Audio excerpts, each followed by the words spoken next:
We have already studied how to construct a grouped as well as ungrouped frequency distribution table. In today's video, we will do some of the problems based on that.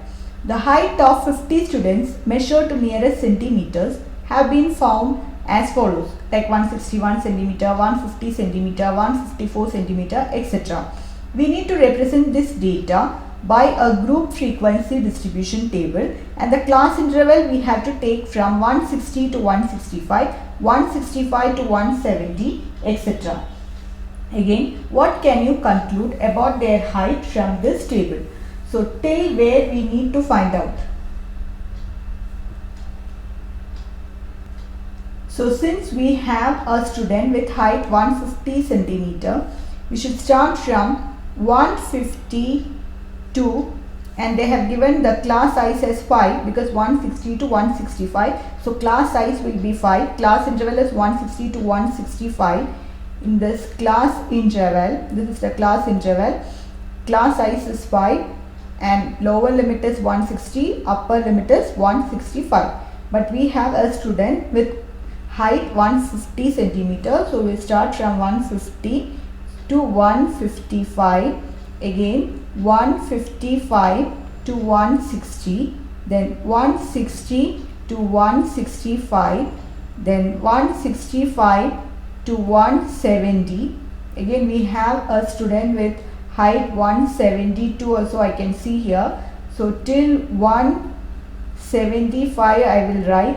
Above 175 no student is having the height above 175 centimeters. So we stop here.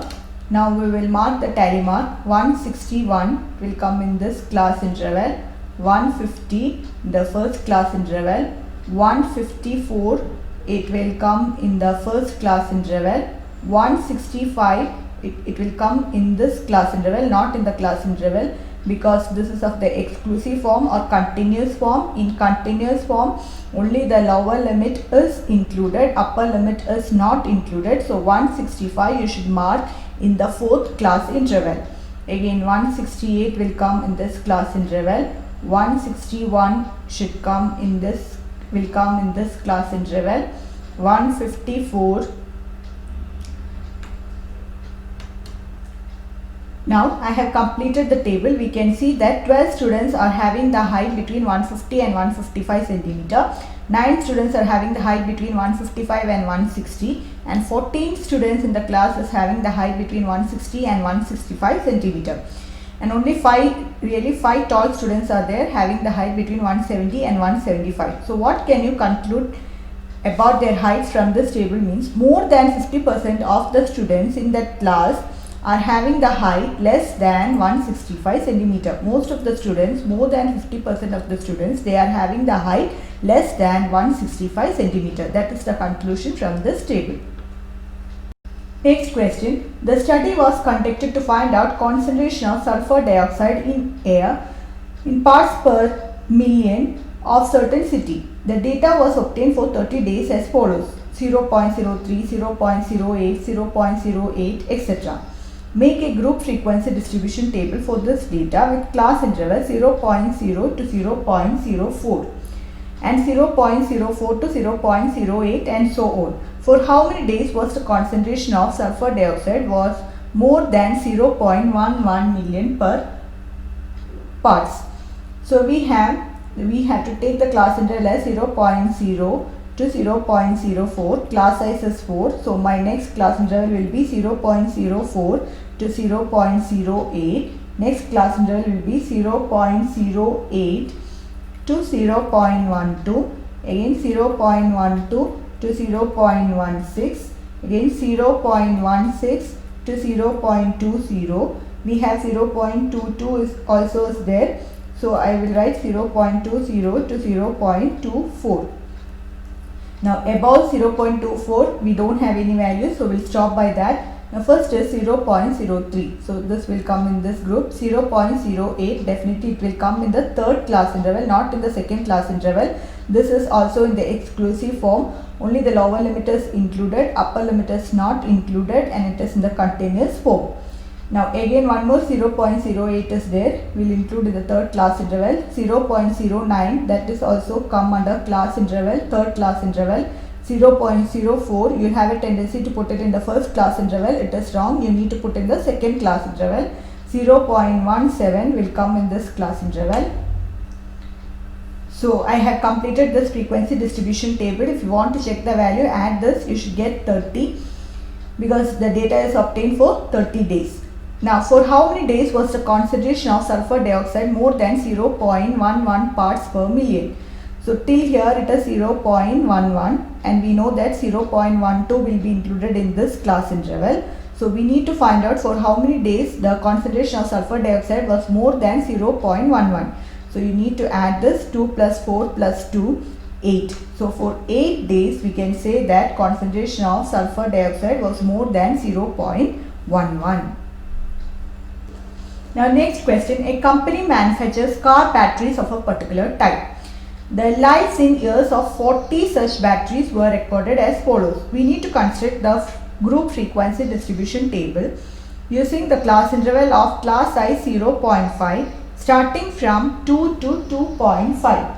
So you need to start from 2 to 2.5. Class size should be 0.5. So next will be 2.5 to 3. Again 3 to 3.5 and 3.5 to 4, 4 to 4.5, again 4.5, we can see 4.6 also. So I will include one more class interval, 4.5 to 5, more than 5, I cannot find any of the values, so we will stop by that.